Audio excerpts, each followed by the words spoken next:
called to serve. Tinawag para maglingkod. At ito po'y dalawang puntos ang ating pong pag-uusapan dito. Ang mga tinawag at ang mga pinili. Sa Matthew 24 and verse 14, ang sabi po rito sa English at Tagalog, sapagkat for many are called, but few are chosen. Sa Tagalog po, sapagkat marami ang mga tinawag, datapwat kakaunti ang mga nahirang o pinili. Tayo po'y manalangin. Ama naming Diyos, we thank you, God, for this opportunity once again to be together na aming pong mga kapatid. And we thank you, Lord God, for you being our Father who loves us so much and would like us to know more about your calling sa amin pong mga buhay. Pagpalain mo po ang bawat isa sa amin at ang iyong mga salita. Ito po ay hindi lang namin marinig, kung hindi ito po ay gumawa ng hamon sa aming mga buhay na kami po ay magpatuloy na magpagamit sa iyo o magtalaga ng buhay namin para gamitin mo kami sa iba't ibang mga paraan para po sa ikaluluwalhati ng iyong banal na pangalan. Salamat po sa iyo at ang lahat po ng karangalan, papuri, Panginoon at kaluwalhatian ay laging sa iyo magpakailan-kailan pa man. Ito po ang aming dalangin sa pangalan po ng aming Panginoong Hesus. Lahat po magsabi ng Amen. Okay, tinawag para maglingkod. Dalawang bagay po. Sabi, maraming tinawag, kaunti lang ang pinili. Ang mga tinawag po, sino ang mga tinawag ng Diyos? Ang tinawag po ng Panginoon, lahat ng mga Kristiyano na nananampalataya sa Diyos para sa kaligtasan at nagpasyang kasamahin niya at paglingkuran siya sa panahong ito hanggang doon sa langit. Kaya tawag po sa atin mga Kristiyano because we responded, tumugon po tayo sa tawag ng Panginoon na siya po ay tanggapin natin bilang Panginoon, tagapagligtas ng ating buhay. At yan po ay pinakamahalagang desisyon na magagawa ng isang tao. Ang sabi po dito sa Romans chapter 1, verse 7, sa lahat ninyong nasa Roma, mga iniibig ng Diyos, tinawag na mga banal, sumainyo nawa ang biyaya at kapayapaan mula sa Diyos na ating Ama at Panginoong Hesus. Sabi po, silang mga nasa Roma, tinawag na mga banal. At ang mga tinawag po, laging binabasbasan yan. Sabi niya, sumainyo nawa ang biyaya at kapayapaang mula sa Diyos na ating Ama at Panginoong Hesus.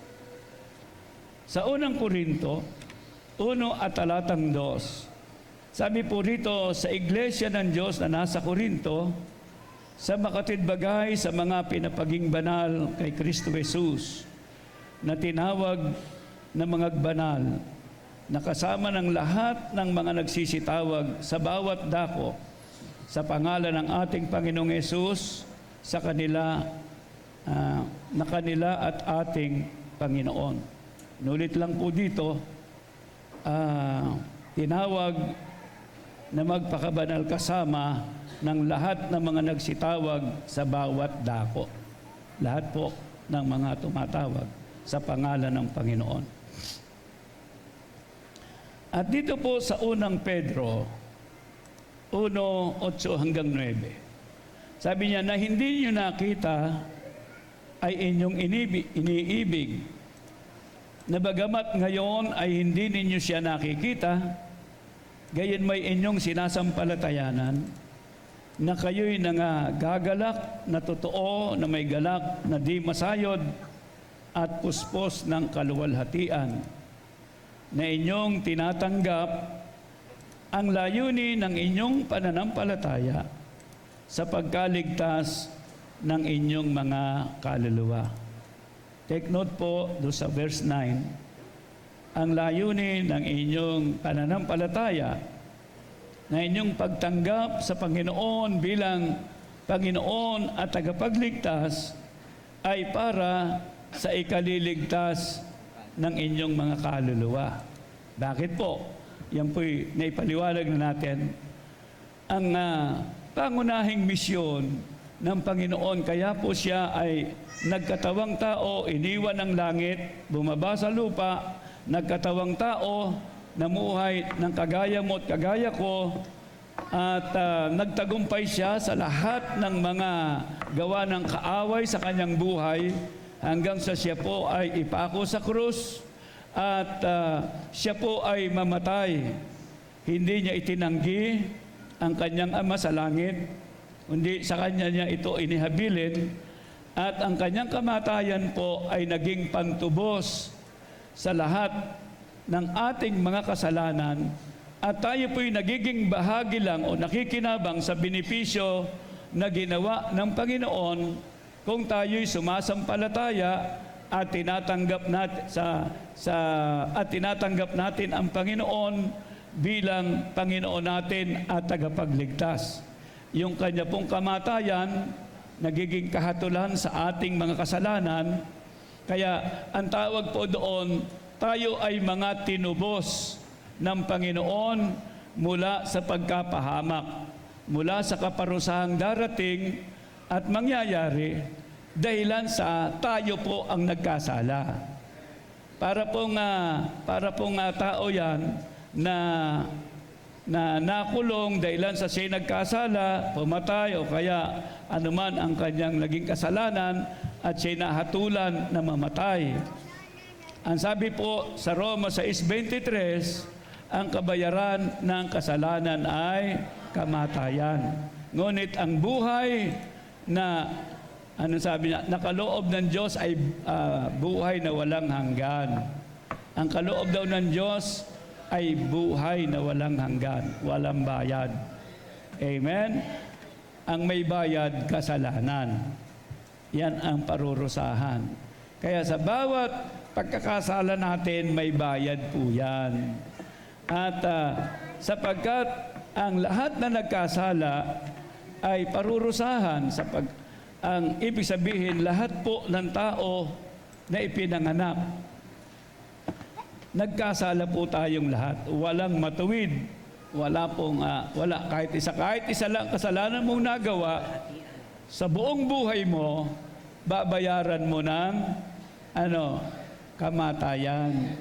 Ang ibig po sabihin, pagkahiwalay sa Diyos, physical at ganun din po spiritual, walang hanggang pagkahiwalay sa Diyos at buhay magpakailan pa man sa impyerno. Siyempre, dalawa lang po yan ay langit at impyerno. Kaya nga, dahilan sa ang tao po'y nilikha, hindi naman para po pumunta sa impyerno, pero dahilan sa ang tao'y nakinig kay Satanas at nahikayat niya na sa kanya maniwala, doon sa Eden, naging bahagi ng tao ang pagsuway sa mga kautusan ng Panginoon. At ang naging bunga nga nito ay ang ating magulong mundo. Kaya nga, sa spiritual, tayong lahat po ay kondenado. We are condemned to death.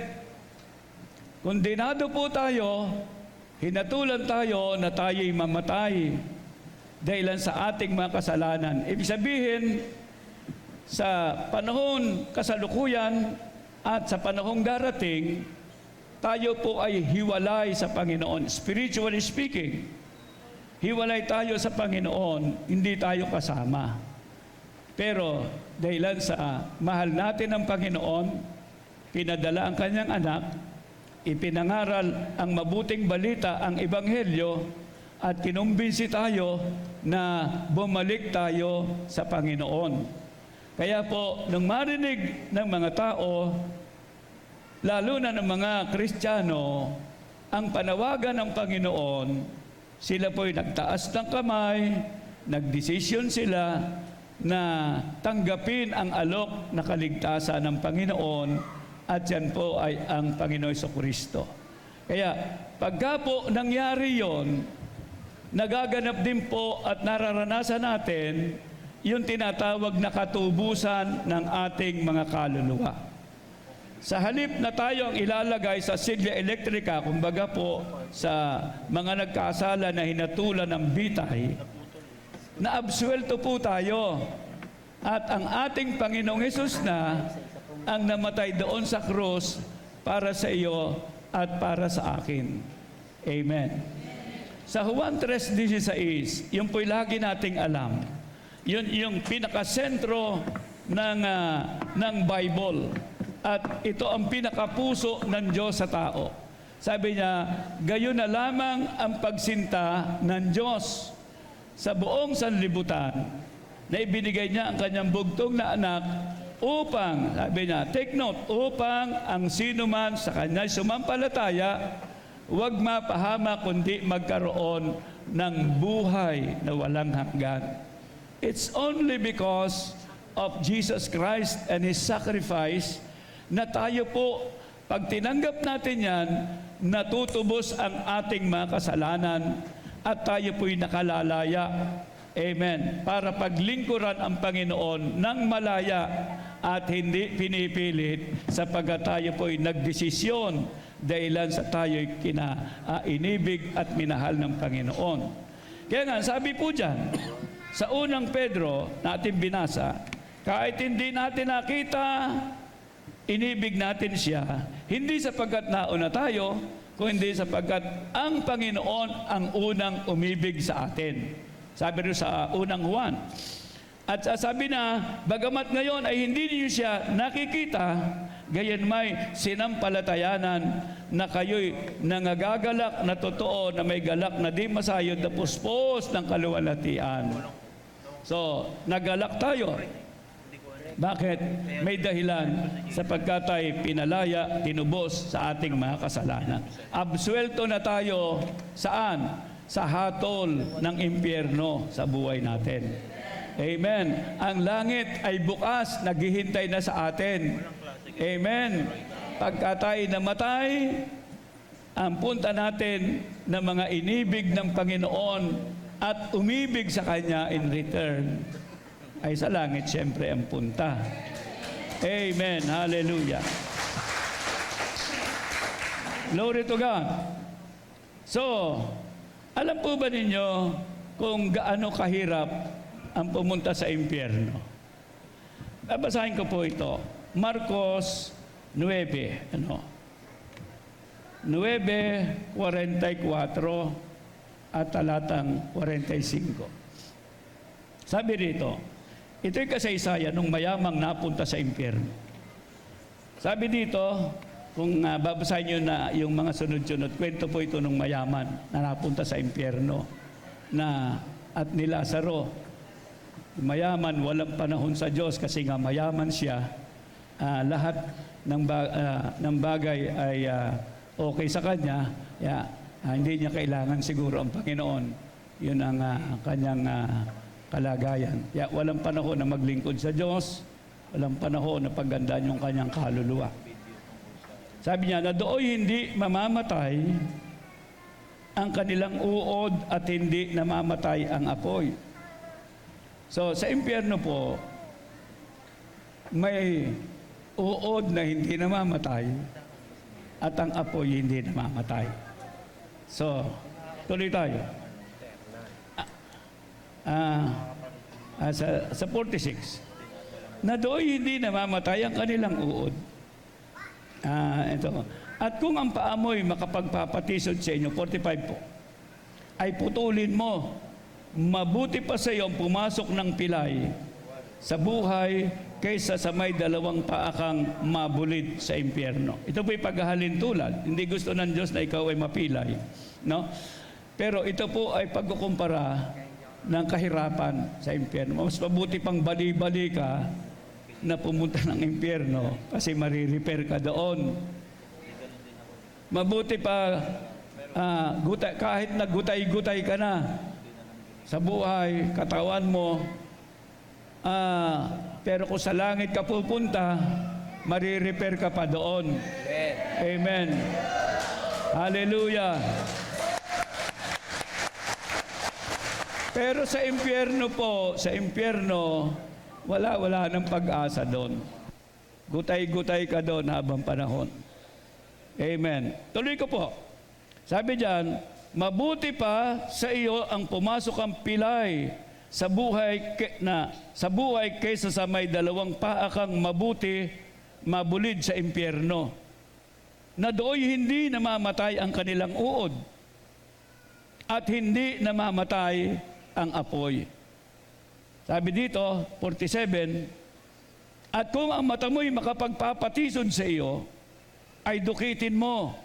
Mabuti pa sa iyo ang pumasok sa kaharian ng Diyos na may isang mata kaysa may dalawang mata kang mabulid sa impyerno, na dooy hindi namamatay ang kanilang uod at hindi namamatay ang apoy.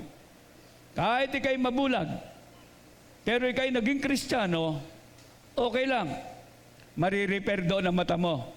Amen?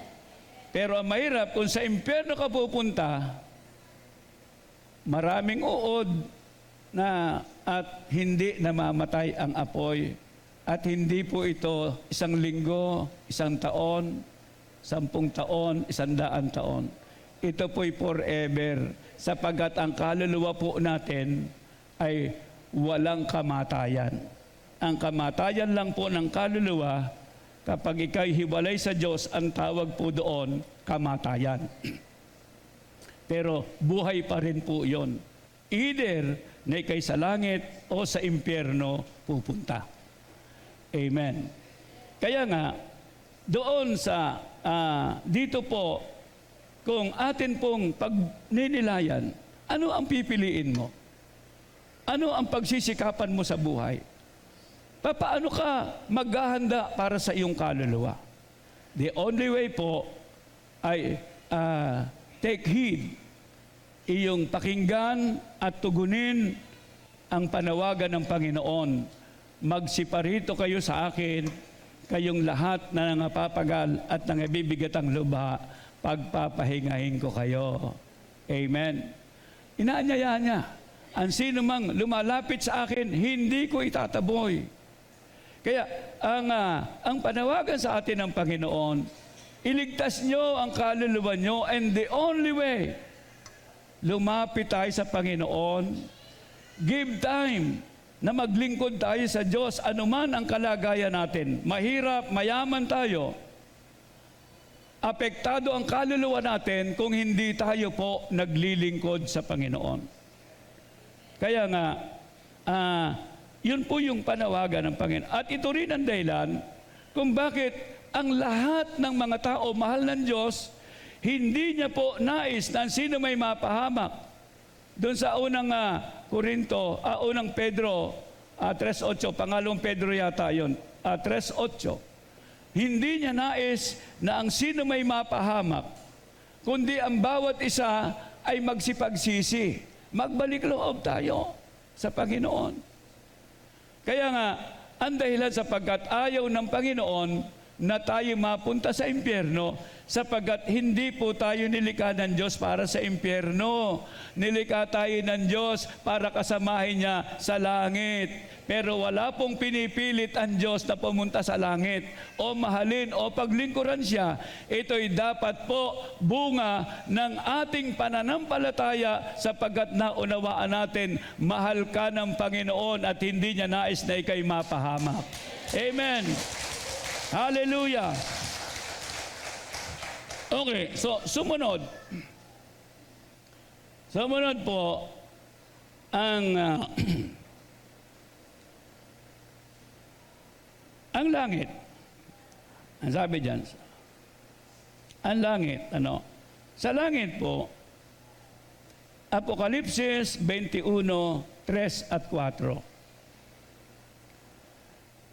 At narinig ko ang isang malakas na tinig na mula sa luklukan na nagsasabi, narito ang tabernakulo ng Diyos ay nasa mga tao.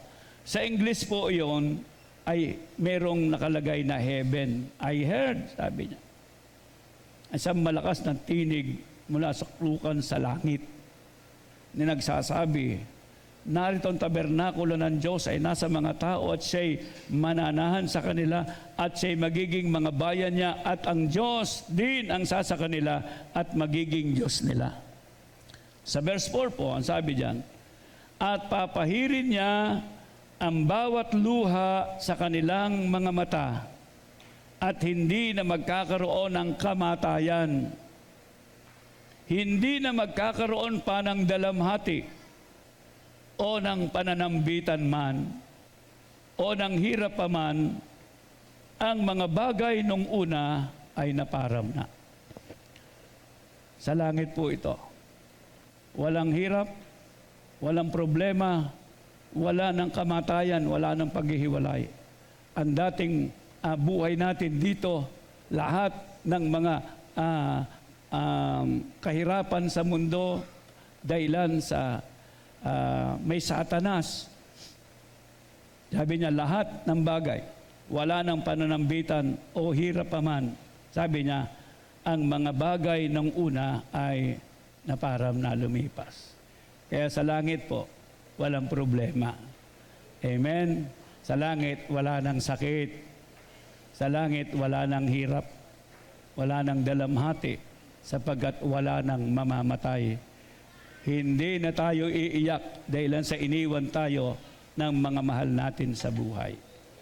Amen. Nito pong nakaraang linggo, namatay ang aking panganay na kapatid, 78 years na siya. At Katoliko po kami na sarado. Pati sila, lumaki kami sa pagiging Katoliko. Pero hindi namin naunawaan ang tama at tunay na layunin ng Panginoon kung bakit kailangan niya kami na iligtas. So salamat po sapagkat sa mga huling araw niya, sila po'y aming dinalaw na mag-aanak sapagkat kami po mga magkakapatid, kami po ay pinalaki ng mga magulang namin na malalapit, nagsusuportahan kami, nagtutulungan. Hanggang tumanda kami, hindi kami naghihiwa-hiwalay. Wala kaming kagalit sa pamilya namin. So, nung ako po'y maging pastor, binalikan ko sila.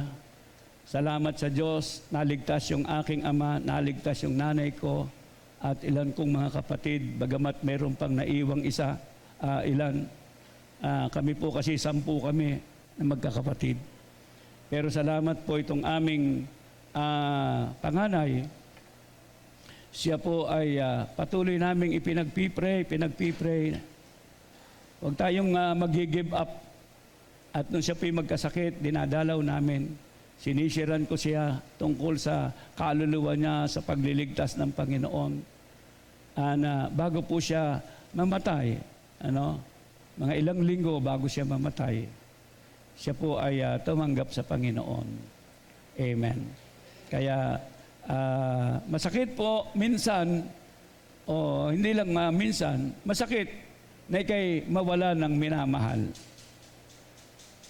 Pag namatay sila kasi kala natin hindi na natin sila makikita ng matagalan. Pero pansamantala lang po ang paghihiwalay sa mga Kristiyano. May isang araw, magkikita-kita tayo sa piling ng laa. Panginoon, doon sa dako ng langit, wala nang dalamhati, wala nang kalungkutan, forever. Sama-sama tayo doon. Amen. Praise God. So, mahalin ninyo at pahalagahan ang pananampalataya sa Diyos. Ito lang ang tanging pag-asa natin. At huwag ninyong iiwan, huwag ninyong susukuan ang pamilya nyo na sila'y madala sa Panginoon. Napakahalaga po niyan sapagkat ang kabilang buhay po ay magpakailan pa man.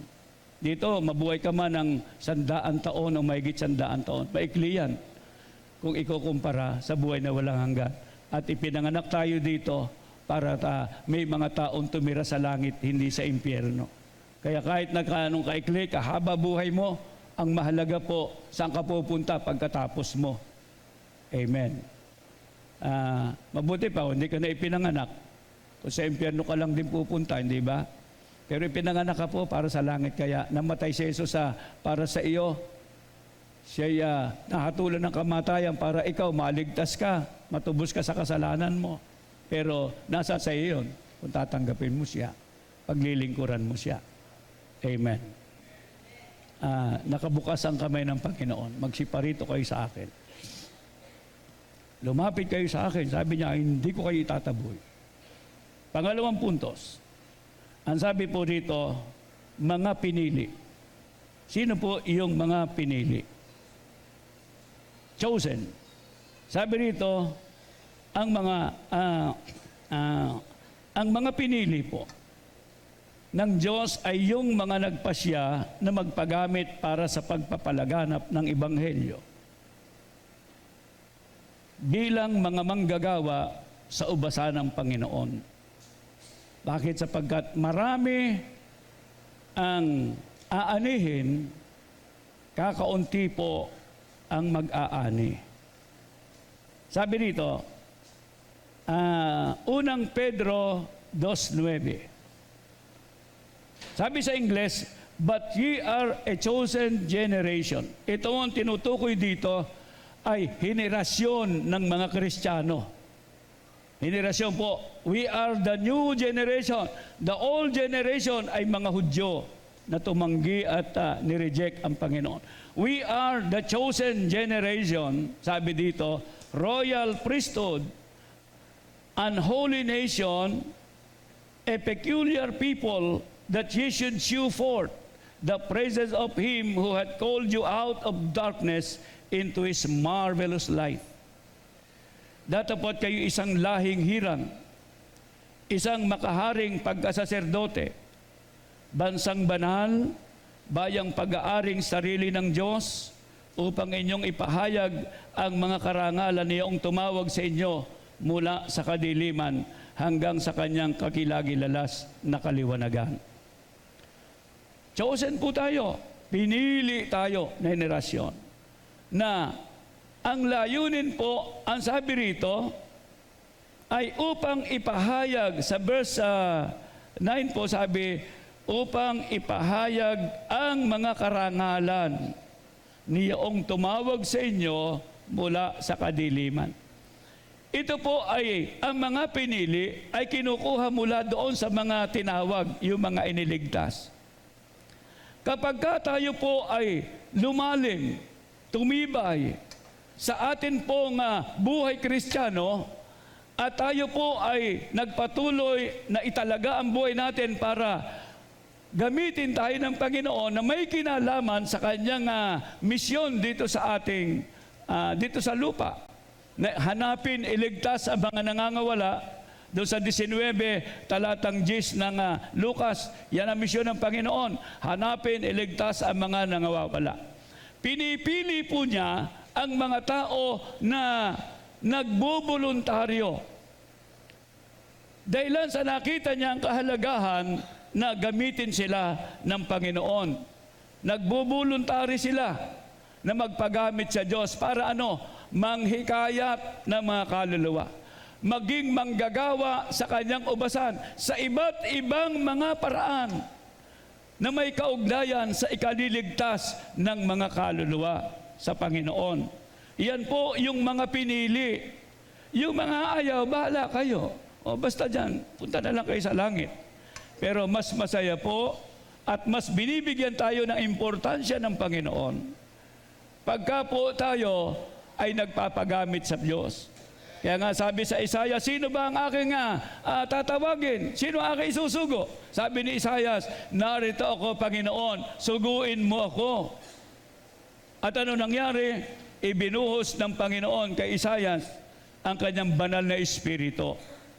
Kaya nga, ang kailangan po ng Panginoon ngayon ay mga manggagawa na ipapahayag ang mabuting balita. Ang sabi diyan, ang mga karangalan niyong tumawag sa inyo mula sa kadiliman hanggang sa kanyang kagilagilalas na liwanag. Yung nagligtas sa akin, sa atin, ang sabi niya, sa mga pinili, Sabi niya, ipapahayag natin ang kanyang kaluwalhatian sa ibang tao, siyempre. Bakit? Sapagkat tayo po, ang isip natin palagi, tayo ay laging may problema na ang Diyos ang tumutugon. Which is, tama naman po yun. Kapag tayo may problema, ang Diyos po ang katugunan una sa ating mga problema. At tayo po ay laging nangangailangan ng tulong ng Diyos. Yun po'y okay yun. Pero hindi po natin, minsan, bilang mga Kristiyano, na isasaalang-alang na may problema rin ang Diyos. Meron din pong pangangailangan ang Panginoon na tayo po ang pwedeng lumutas, tayo ang solusyon. Ano po ang problema ng Panginoon? Ito. Sa 9:36 at 38, ganito po ang sabi. Mateo 9:36-38. Datapot na makita niya ang mga karamihan, ay nahabag siya sa kanila sapagkat pawang nanghahapis at nangangalat, nagaya ng mga tupa na walang pastor. Na magkagay sinabi niya sa kanyang mga alagad, katotohanan ang aanihin ay marami, datapot kakaunti ang mga manggagawa. Idalangin nga ninyo sa Panginoon ng aanihin na magpadala siya ng mga manggagawa sa aanihin. Yan po ang problema at pangailangan ng Diyos. Mga taong magpapagamit sa Kanya para anihin ang mga tao na pupunta sa impyerno at sila'y ating iligtas. Sabi sa Judas 1:23, Jude 1:23, agawin niyo sila sa apoy, kamuhian ninyo sa maging ang kanilang mga damit na dumihan. Sabi niya, agawin. Sapagkat hindi nais ng Diyos ang sino may mapahamak, hindi kasamahin niya tayo. Pero kailangan mayroong maghanap, kailangan may magpagamit sa Panginoon, kailangan mayroong manghikayat, kailangan mayroong yumaman para gawing masagana ang gawain ng Panginoon, malayo ang ating marating. Kasi po, hindi lisensya ang pagiging pastor, hindi lisensya ang pagiging anak ng Diyos para tayo po'y malibre sa pamasahe. Amen. Ang libre lang po yung may mga tsapa ng pulis. Sumakay kayo sa jeep ngayon. Pagka kayo may tsapa ng pulis, hindi na kayo sisingilin. Bagamat pwede kayong magbayad. Pero pag sinabi ninyo, pastor po ako, sige, akin na po yung bayad, sisingilin ka rin. May bayad rin, pati pastor. Kaya hindi po lisensya libre. Kaya nga, sinabi ko po, lagi kong sinasabi, na ang buhay natin gusto ng Diyos na pagpalain tayo. Gusto niya ay mabuti at kahaya-haya. Kaya, kung ikaw ay pastor ka, mabuti yan. Di ba? Pero pagka gutay-gutay ang itsura mo, ay hindi ka aya-aya.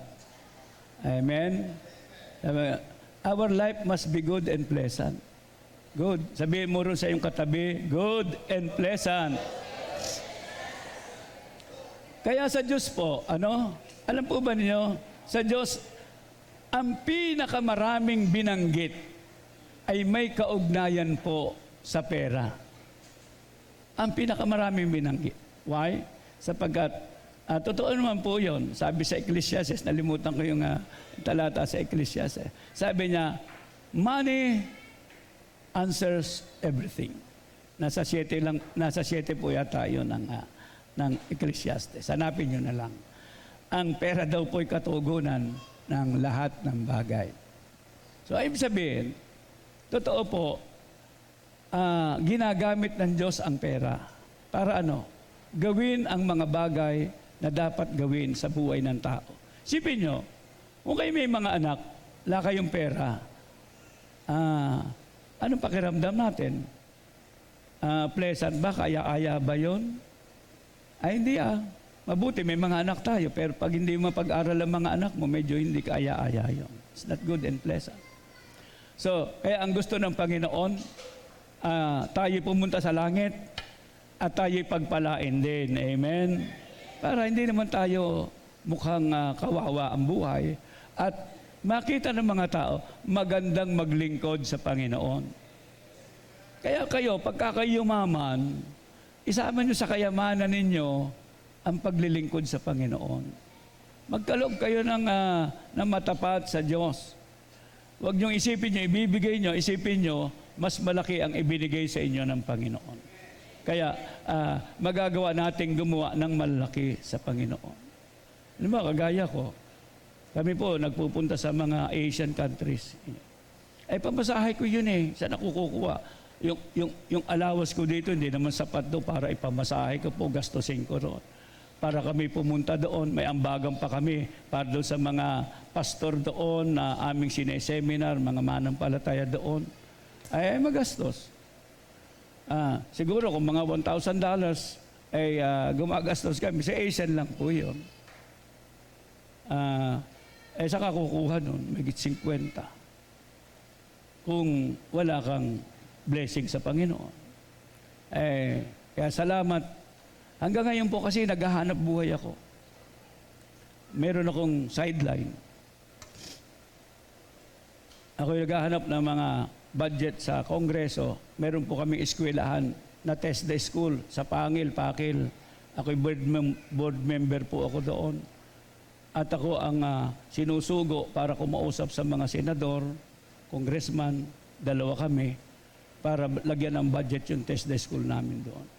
So ako, binibigyan ako ng kaunting komisyon, kaunti lang. Kasi po ay para sa school Ayun, kaunti lang yung aking allowance na, yung aking, anong tawag dyan? Yung extra income. Sa support po dito, hindi ko magagawa yung ginagawa ko po ngayon. Kaya nga, napakahalaga po na maintindihan natin sa iba't ibang paraan. Dapat po tayong magpagamit sa Diyos na may kaugnayan sa paghikayat ng mga kaluluwa. Ako po'y maraming pera, pero wala akong pera. Amen.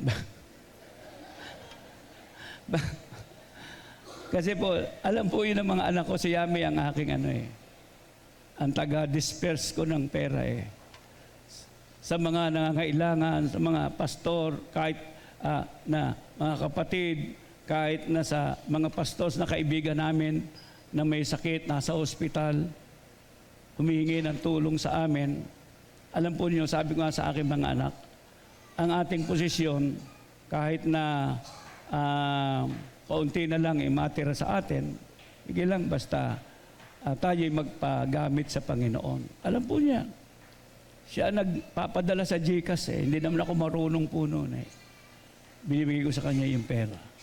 So, masaya po akong ginagawa yun. At ang Panginoon po patuloy na pinupunuan yung aking mga pangailangan. Kahit saan ako pumunta, nakakapunta ako. May ginagamit po ang Panginoon. Amen. May ginagamit ang Panginoon. Kaya gusto ng Panginoon, hindi tayo maging gutay-gutay. Kita nyo, marami rin naman akong pagkukulang. Kaya lang, sabi nga ni Sister Charlotte, ang natira lang sa atin ay pogi lang tayo. Amen? Kahit hindi tayo maniwala, ay gano'n talaga. Anyway.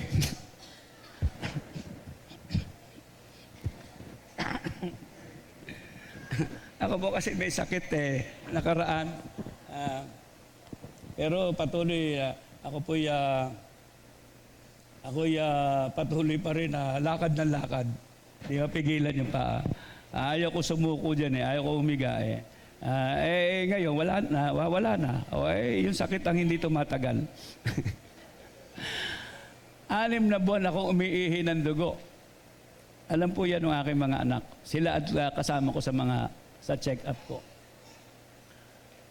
At sabi ng doktor sa akin, kailangan magpa-laboratory ka, sabi niya, Pastor, kasi mukhang ikaw ay may cancer sa prostate. May prostate cancer ka. Pero ako po'y lumaban. Nag-pray ako. Sometimes po, you have to fight your own battle. Marami akong pressure sa buhay. Dahilan sa aking puntungkulin na ito. Gawa sa Panginoon, gawa ng demonyo na kinakailangang ayusin, labanan. Di ako'y nag-ayo-ayuno, na pa isa-isang kain, pa dalawang kain. Pero I maintain yung aking pananampalatayang matibay na pagka may layunin pa ang Diyos sa iyo, hindi ka pa mababawas. Pagkatapos po, nagpunta kami sa Asian at nag-laboratory kami, punta kami sa Santa Rosa, laboratory sa puso, kasi may tama din yung puso ko eh. Kung ano-anong ginawa sa akin sa puso, tapos doon, kung ako isinalang doon sa Asian, isinalang ako doon sa MRI, yung parang spaceship doon na maingay. Alam po ninyo, tapos punta ako doon sa mga doktor ng kung ano-anong puso, sa kung saan-saan yung ano. Siyempre, magastos pa rin, pero hindi naman kami nangungutang. Pero na lumabas po resulta, normal ang aking dugo, normal ang aking puso. Wala akong prostate cancer, wala po. At pagkatapos po noon, tumigil yung pag-ihi ko ng dugo hanggang sa ngayon. Purihin ang Panginoon. Amen. Maniwala kayo, hanggat nagpapagamit kayo sa Panginoon, hanggat may purpose ang Diyos sa buhay nyo, hindi kayo mababawas. Amen. Kaya tandaan mo, sabihin mo sa iyong katabi, hindi ka mababawas. Magpagamit ka sa Panginoon. Amen. Walang magawa ang demonyo sa akin. Walang magawa ang demonyo sa akin. Kasi nagpapagamit ako sa Panginoon. May mga bagay na hindi ako kontrolado, pero ang Diyos ang bahala po doon. Ang mahalaga sa akin ay yung tawag ng Panginoon sa akin. May pagpatuloy ko yan. At kung ako'y kukunin na ng Panginoon, ay sa iyong mga kamay, inihabilin ko ang aking kaluluwa. 74 na po ako. Kahit na hindi kayo naniniwala, ako'y 74 na. 74 na ako. Pero ako'y laging malakas, may pinagdadaan, pero ang kagalakan ng Panginoon ay laging nasa sa akin. Amen. So, magpagamit kayo sa Diyos. Pagamit. Pipiliin kayo ng Panginoon pagka kayo magtatalaga. Lord, gamitin mo po ako. Matutugunan mo ang problema ng Panginoon. Solusyon ka sa problema at pangangailangan ng Panginoon para sa paghahanap ng mga tao. Kung tinawag kang pastor, magpastor ka. Kung tinawag kang magpayaman, magtapat ka sa Panginoon. Kung ayaw mo doon sa dalawa, tumakbo ka na lamang na politiko. Kumandidato ka na lang. At magagamit ka pa rin ng Panginoon. Amen. Pero sa lahat ng bagay, dapat po tayo ay nagagamit ng Panginoon na may kaugnayan sa paghihikayat ng mga kaluluwa. Amen. Hallelujah. Praise the Lord. Glory to God. Inyong isama ang inyong mga pamilya sa langit. Walang maiwan sa kanila. Patuloy na ipag-pray ninyo sila. Patuloy na kayo ay ipakita nyo ang kanyang pag-ibig sa kanila. Pray for one another. At tayo po, mga magkakapatid, let's preserve yung pagkakaisa sa atin dito po sa church. Kaya, salamat po, ngayong umaga tayo magtatapos. Hindi ko alam ang problema ninyo, maring kayo may sakit, maraming mga kahadlangan sa inyo, pero ang lahat po ng bagay, kung ikay pipiliin ng Diyos sa isang espesyal na tawag para magawa mo ang mga bagay na hindi mo pa nagagawa para sa gawain ng Panginoon, ibigay mo at magdesisyon ka, ibigay mo ang iyong buhay. At ikaw ang kailangan ng Panginoon. Solusyon ka at katugunan, sabi niya, ipanalangin ninyo sa Panginoon ng pag-aani na siya'y magsugo ng mga manggagawa sa kanyang ubasan. Iyon ang mga pinipili ng Panginoon. Mga gustong maging manggagawa sa kanyang ubasan.